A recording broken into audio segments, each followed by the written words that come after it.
Selamat pagi, Pancaran Kasih Depok. Bapak, Ibu, Saudara-saudara, anak-anak yang diberkati Tuhan, seluruh warga jemaat GPIB Pancaran Kasih Depok. Shalom, embun di pagi hari.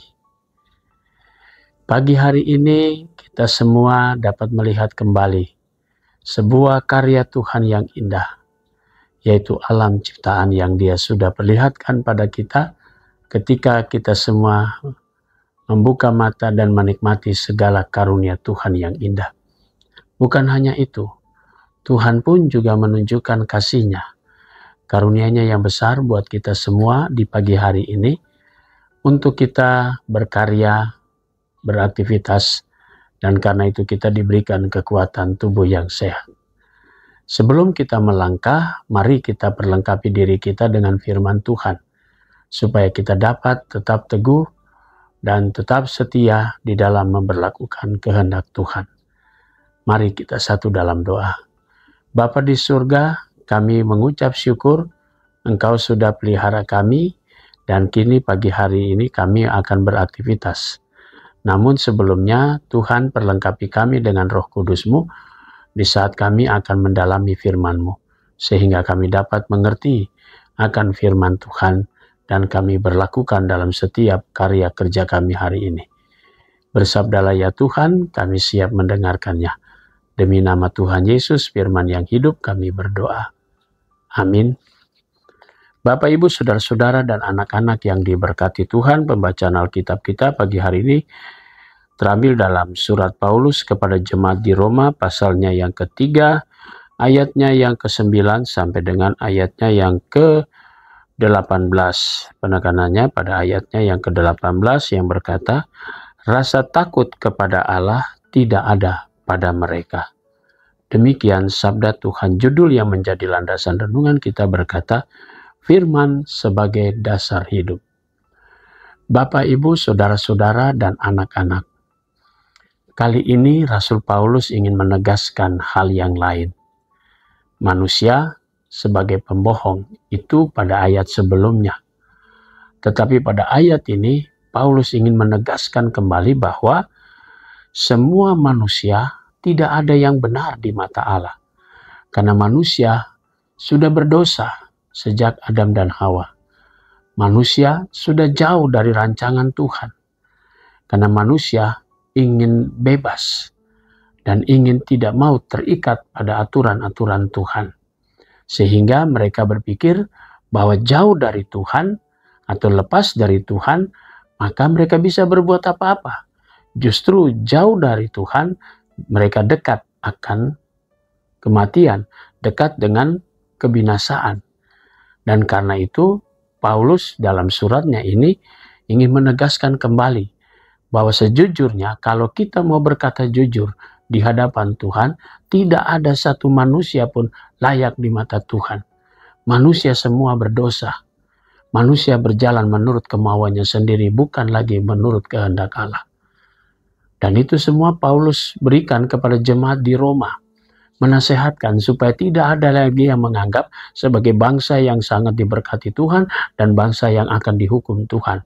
Bangsa yang tahu tentang hukum Taurat dan bangsa yang tidak mengenal hukum Taurat. Maka selalu orang mengklaim yang tahu hukum Taurat akan dibenarkan, yang tidak tahu hukum Taurat akan mendapat kebinasaan. Nah, Paulus mau mengingatkan semua, baik orang Yahudi, baik orang Yunani, atau siapapun, di hadapan Tuhan, kita semua adalah manusia berdosa.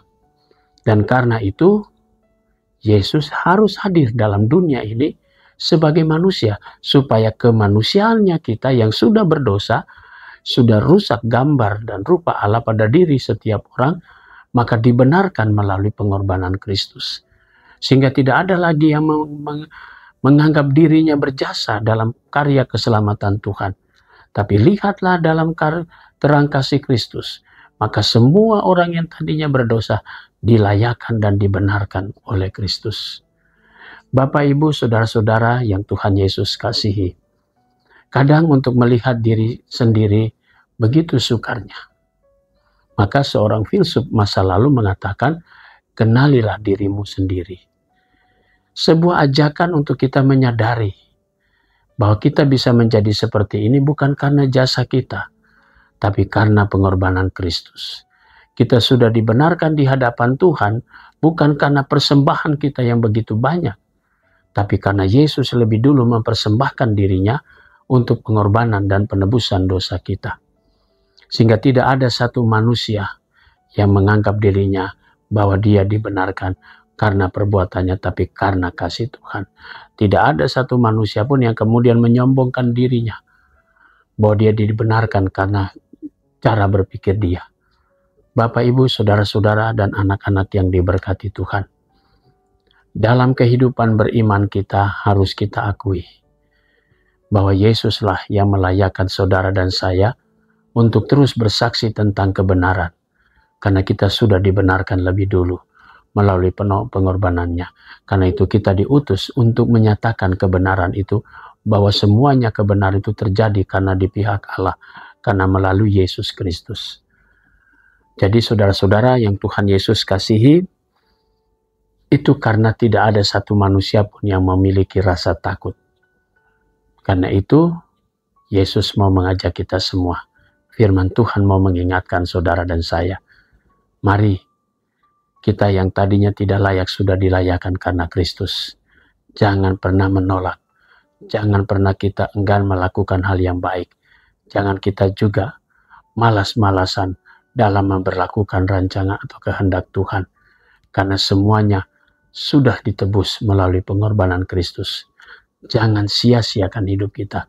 Gunakanlah waktu yang ada pada diri kita untuk melakukan yang benar di mata Tuhan. Tuhan Yesus memberkati kita semua. Amin. Bapak, Ibu, saudara-saudara, dan anak-anak, mari kita satu hati di dalam doa kita. Bapa di surga, terpujilah namamu. Pagi ini kami semua boleh bersyukur Tuhan Yesus telah memberikan kami kebenaran firman-Mu yang menjadi penuntun hidup kami. Pagi ini kami mau berdoa untuk jemaat Pancaran Kasih Depok.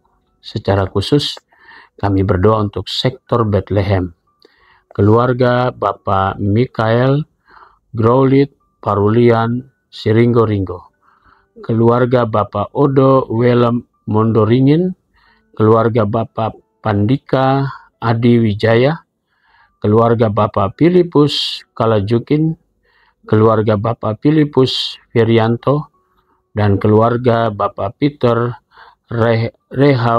Rahaweman. Tuhan memberkati keluarga-keluarga ini dengan segala berkat Tuhan.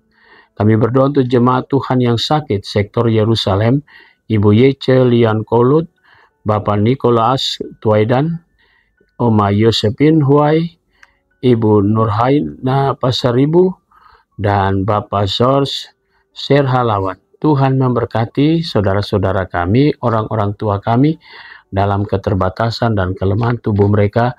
Tuhan Yesus menguatkan mereka. Kami juga mau berdoa untuk jemaat Tuhan yang pada hari ini merayakan ulang tahun perkawinan. Keluarga Bapak Lopianus Imuli, keluarga Bapak Yohanes Herman Batista Pugu, dan keluarga Bapak Heri Rusdian. Kami berdoa untuk keluarga Bapak Yohanes Herman Batista Pugu. Tuhan memberkati keluarga-keluarga ini dengan berkat-berkat Tuhan. Kami juga mau berdoa untuk jemaat Tuhan yang pada hari ini merayakan ulang tahun kelahiran. Saudara Agus Kurniawan, Bapak Peter Patirane, Ibu Eli Agustina Purba, Saudari Vanessa Mariana Gebu Adutule, Bapak Renes Aipasa, anak Gladys Financia Lombu, Saudari Priscilla Elizabeth Haumahu, Bapak Elvan Immanuel Yehosua, Ibu Rita Margareta Harman Palandi, Ibu Frida Elizabeth, dan Saudari Hana Agustin Putirulan. Tuhan memberkati sukacita saudara-saudara kami atas pertambahan usia mereka. Diberkatilah sukacita mereka. Kami berdoa juga untuk majelis jemaat, diakan, penatua, pendeta. Tuhan berkati tugas pelayanan kami bersama. Para pendeta emeritus, pendeta gereja saudara, vikaris, badan pemeriksa perbendaharaan jemaat, pegawai kantor gereja, unit-unit misioner, koster, keamanan. Tuhan memberkati seluruh tugas tanggung jawab mereka semua. Kami juga mau berdoa di pagi hari ini untuk Yapendik Triguna. Tuhan Yesus berkati dalam kehadirannya, dalam karya pelayanannya. Anak-anak dalam pendidikan mereka diberkati. Para guru dan kepala sekolah, juga para pengurus Yapendik. Kami berdoa juga untuk rencana pelembagaan bakal jemaat Sinar Kasih Cilodong. Tuhan memberkati segala persiapan pembentukan panitia. Biarlah semua berjalan demi hormat dan kemuliaan nama Tuhan.